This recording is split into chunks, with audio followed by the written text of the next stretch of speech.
गोपालपुर महावीर निवास VIP road Gopalpur स्थित बासभवन ठारे स्वर्गत शांतिलता पात्रଙ୍କ प्रथम श्राद्ध वार्षिक अनुष्ठित होई जायछि। एही स्मृति उद्देश्य रे मेगा रक्तदान शिविर अनुष्ठित होई जायछि। वर्तमान परिस्थिति रे रक्तर घोर अभाव देखा जाउथवा बेले अभाव को दूर करिबा पई एहा एक अभिनव प्रयास एवं रक्त पई कोनोसी लोकंक जीवन जेपरि न जाउ बोली स्वर्गत शांतिलताଙ୍କ पुओ तथा समाजसेवी एम शिव पात्र कहिथिले। रक्तदान महतदान होइथिबारु लोकमाने स्वेच्छा आसी रक्तदान करिथिले। एहीपरि महत कार्यर आयोजित होइथिबा जोगु विभिन्न राजनैतिक दलर अंशग्रहण करिथिबा नेतृवृंद पुष्पमाल्य अर्पण करी भूयसी प्रशंसा करिबा सह महत कार्य पई साधुवाद जणाइथिले। ब्रह्मपुर बड़ डाक्तरखानार कर्मचारी मानक सहयोगरे रक्तदान शिविर सुपरिचालित होइथिबा जोगु एम रामहरि पात्र धन्यवाद जणाइथिले।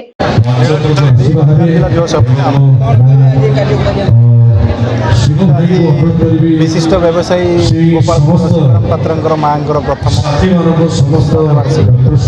से आम आज योगदान जिलार समस्ते योगदान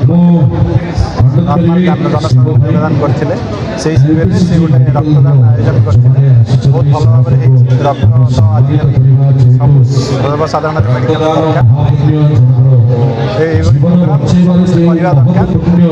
दरकार समाज गोटे अवेयरनेस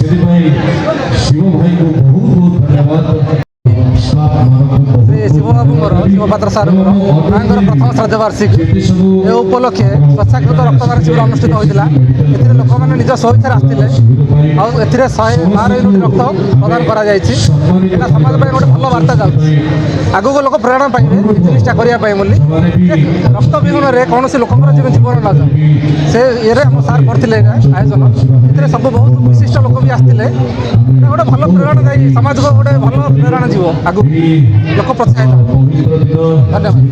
रक्तदान शिविर रे 112 यूनिट रक्त संग्रह होइथिबा नै मेडिकल अधिकारी सूचना देथिले। गोपालपुर निर्वाचन मंडलीर आप विधायक प्रार्थी नीलकंठ रेड्डी पुष्पमाल्य अर्पण करी एही परि महत कार्य समाज को नूतन दिग्दर्शन देबारे सहायक हेबो बोली कहिथिले। गंजाम जिल्लारू संदेश कुमार साहंक रिपोर्ट ब्लैक न्यूज ओडिया।